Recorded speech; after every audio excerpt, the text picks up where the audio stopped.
Well, hello you. This is The Masque of the Red Death, written by Edgar Allan Poe, narrated by C.L. Hinton. The Red Death had long devastated the country. No pestilence had ever been so fatal or so hideous. Blood was its avatar and its seal, the redness and the horror of blood. There were sharp pains and sudden dizziness, and then profuse bleeding at the pores with dissolution. The scarlet stains upon the body, and especially upon the face of the victims, were the pest ban which shut him out from the aid and from the sympathy of his fellow men. And the whole seizure, progress, and termination of the disease were the incidents of half an hour. But the Prince Prospero was happy and dauntless and sagacious. When his dominions were half depopulated, he summoned to his presence 1,000 hale and light-hearted friends from among the knights and dames of his court, and with these retired to the deep seclusion of one of his castellated abbeys. This was an extensive and magnificent structure, the creation of the prince's own eccentric yet august taste. A strong and lofty wall girdled it in. This wall had gates of iron. The courtiers, having entered, brought furnaces and massy hammers and welded the bolts. They resolved to leave means neither of ingress or egress to the sudden impulses of despair or of frenzy from within. The abbey was amply provisioned. With such precautions, the courtiers might bid defiance to contagion. The external world could take care of itself. In the meantime, it was folly to grieve or to think. The prince had provided all the appliances of pleasure. There were buffoons, there were improvisatori, there were ballet dancers, there were musicians, there was beauty, there was wine. All these and security were within. Without was the Red Death. It was toward the close of the 5th or 6th month of his seclusion, and while the pestilence raged most furiously abroad, that the Prince Prospero entertained his 1,000 friends at a masked ball of the most unusual magnificence. It was a voluptuous scene, that masquerade. But first, let me tell of the rooms in which it was held. There were 7, an imperial suite. In many palaces, however, such suites form a long and straight vista, while the folding doors slide back nearly to the walls on either hand, so that the view of the whole extent is scarcely impeded. Here, the case was very different, as might have been expected from the Duke's love of the bizarre. The apartments were so irregularly disposed that the vision embraced but little more than one at a time. There was a sharp turn at every 20 or 30 yards, and at each turn a novel effect. To the right and left, in the middle of each wall, a tall and narrow Gothic window looked out upon a closed corridor which pursued the windings of the suite. These windows were of stained glass whose color varied in accordance with the prevailing hue of the decorations of the chamber into which it opened. That at the eastern extremity was hung, for example, in blue, and vividly blue were its windows. The second chamber was purple in its ornaments and tapestries, and here the panes were purple. The third was green throughout, and so were the casements. The fourth was furnished and lighted with orange, the 5th with white, the 6th with violet. The 7th apartment was closely shrouded in black velvet tapestries that hung all over the ceiling and down the walls, falling in heavy folds upon a carpet of the same material and hue. But in this chamber only, the color of the windows failed to correspond with the decorations. The panes here were scarlet, a deep blood color. Now, in no one of the 7 apartments was there any lamp or candelabrum, amid the profusion of golden ornaments that lay scattered to and fro or depended from the roof. There was no light of any kind emanating from lamp or candle within the suite of chambers. But in the corridor that followed the suite, there stood, opposite to each window, a heavy tripod, bearing a brazier of fire that projected its rays through the tinted glass and so glaringly illumined the room. And thus were produced a multitude of gaudy and fantastic appearances. But in the western or black chamber, the effect of the firelight that streamed upon the dark hangings through the blood-tinted panes was ghastly in the extreme, and produced so wild a look upon the countenances of those who entered that there were few of the company bold enough to set foot within its precincts at all. It was in this apartment also that there stood against the western clock a gigantic clock of ebony. Its pendulum swung to and fro with a dull, heavy, monotonous clang. And when the minute hand made the circuit of the face, and the hour was to be stricken, there came from the brazen lungs of the clock a sound which was clear and loud and deep and exceedingly musical, but of so peculiar a note and emphasis that, at each lapse of the hour, the musicians of the orchestra were constrained to pause momentarily in their performance to hearken to the sound. And thus the waltzers perforce ceased their evolutions, and there was a brief disconcert of the whole gay company. And, while the chimes of the clock yet rang, it was observed that the giddiest grew pale, and the more aged and sedate passed their hands over their brows, as if in confused reverie or meditation. But, when the echoes had fully ceased, a light laughter at once pervaded the assembly. The musicians looked at each other and smiled as if at their own nervousness and folly, and made whispering vows, each to the other, that the next chiming of the clock should produce in them no similar emotion. And then, after the lapse of 60 minutes, which embrace 3,600 seconds of the time that flies, there came yet another chiming of the clock, and then were the same disconcert and tremulousness and meditation as before. But in spite of these things, it was a gay and magnificent revel. The tastes of the Duke were peculiar.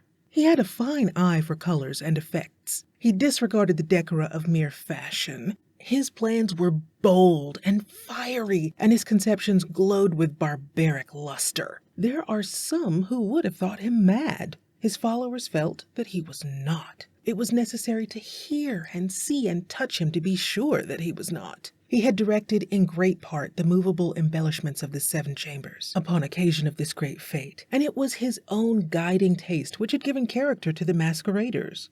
Be sure they were grotesque. There were much glare and glitter and piquancy and phantasm, much of what has been since seen in Hernani. There were arabesque figures with unsuited limbs and appointments. There were delirious fancies such as the madman fashions. There was much of the beautiful, much of the wanton, much of the bizarre, something of the terrible, and not a little of that which might have excited disgust. To and fro in the 7 chambers there stalked, in fact, a multitude of dreams, and these, the dreams, writhed in and about, taking hue from the rooms, and causing the wild music of the orchestra to seem as the echo of their steps. And, anon, there strikes the ebony clock which stands in the hall of the velvet, and then, for a moment, all is still, and all is silent save the voice of the clock. The dreams were stiff frozen as they stand, but the echoes of the chime die away. They have endured but an instant, and a light, half-subdued laughter floats after them as they depart. And now again the music swells, and the dreams live, and writhe to and fro more merrily than ever, taking hue from the many-tinted windows through which stream the rays from the tripods.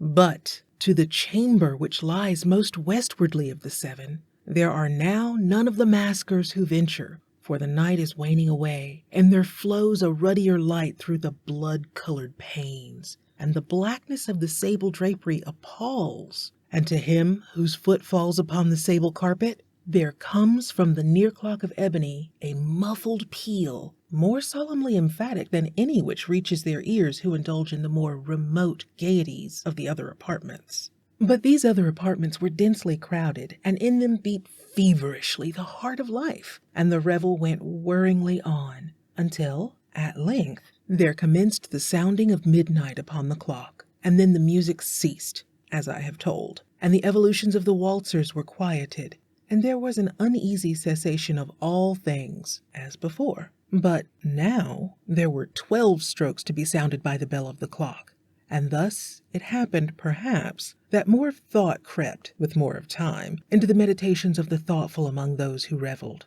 And thus, too, it happened, perhaps, that before the last echoes of the last chime had utterly sunk into silence, There were many individuals in the crowd who had found leisure to become aware of the presence of a masked figure which had arrested the attention of no single individual before. And the rumor of this new presence having spread itself whisperingly around, there arose at length from the whole company a buzz or murmur expressive of disapprobation and surprise, then finally of terror, of horror, and of disgust. In an assembly of phantasms such as I have painted, it may well be supposed that no ordinary appearance could have excited such sensation. In truth, the masquerade license of the night was nearly unlimited, but the figure in question had out-Heroded Herod and gone beyond the bounds of even the prince's indefinite decorum. There are chords in the hearts of the most reckless which cannot be touched without emotion. Even with the utterly lost, to whom life and death are equally jests, there are matters of which no jest can be made. The whole company, indeed, seemed now deeply to feel that in the costume and bearing of the stranger neither wit nor propriety existed.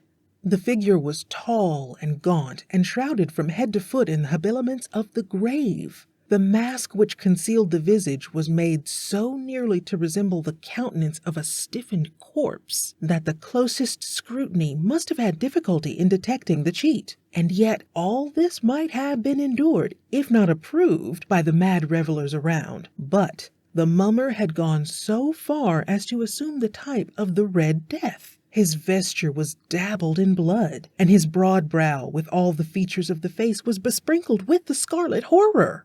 When the eyes of the Prince Prospero fell upon this spectral image, which, with a slow and solemn movement, as if more fully to sustain its role, stalked to and fro among the waltzers, he was seen to be convulsed, in the first moment with a strong shudder either of terror or distaste, but in the next his brow reddened with rage. "Who dares?" he demanded hoarsely of the courtiers who stood near him. "Who dares insult us with this blasphemous mockery? Seize him and unmask him, that we may know whom we have to hang at sunrise from the battlements." It was in the eastern or blue chamber in which stood the Prince Prospero as he uttered these words. They rang throughout the 7 rooms loudly and clearly, for the prince was a bold and robust man. And the music had become hushed at the waving of his hand. It was in the blue room where stood the prince, with a group of pale courtiers by his side. At first, as he spoke, there was a slight rushing movement of this group in the direction of the intruder, who, at the moment, was also near at hand, and now, with deliberate and stately step, made closer approach to the speaker. But from a certain nameless awe with which the mad assumptions of the mummer had inspired the whole party, there were found none who put forth hand to seize him, so that, unimpeded, he passed within a yard of the prince's person, and, while the vast assembly, as if with one impulse, shrank from the centers of the room to the walls, he made his way uninterruptedly, but with the same solemn and measured step which had distinguished him from the first. Through the blue chamber to the purple, through the purple to the green, through the green to the orange, through this again to the white, and even thence to the violet, ere a decided movement had been made to arrest him. It was then, however, that the Prince Prospero, maddening with rage and the shame of his own momentary cowardice, rushed hurriedly through the 6 chambers, while none followed him on account of a deadly terror that had seized upon all. He bore aloft a drawn dagger, and had approached in rapid impetuosity to within 3 or 4 feet of the retreating figure, when the latter, having attained the extremity of the velvet apartment, turned suddenly and confronted his pursuer. There was a sharp cry, and the dagger dropped gleaming upon the sable carpet, upon which instantly afterwards fell prostrate in death the Prince Prospero. Then, summoning the wild courage of despair, a throng of the revelers at once threw themselves into the black apartment, and, seizing the mummer, whose tall figure stood erect and motionless within the shadow of the ebony clock, gasped in unutterable horror at finding the grave cerements and corpse-like mask which they handled with so violent a rudeness, untenanted by any tangible form. And now was acknowledged the presence of the Red Death. He had come like a thief in the night, and one by one dropped the revelers in the blood-bedewed halls of their revels, and died each in the despairing posture of his fall. And the life of the ebony clock went out with that of the last of the gay, and the flames of the tripods expired, and death and decay and the Red Death held illimitable dominion over all. Thank you for listening. If you like what you've heard here today, please consider giving the video a like and subscribing to my channel. And if you'd like to support my ongoing free public domain audiobook project, I hope that you'll become a patron at patreon.com/CL Hinton. Again, thank you, and I hope you'll come back soon. Bye for now.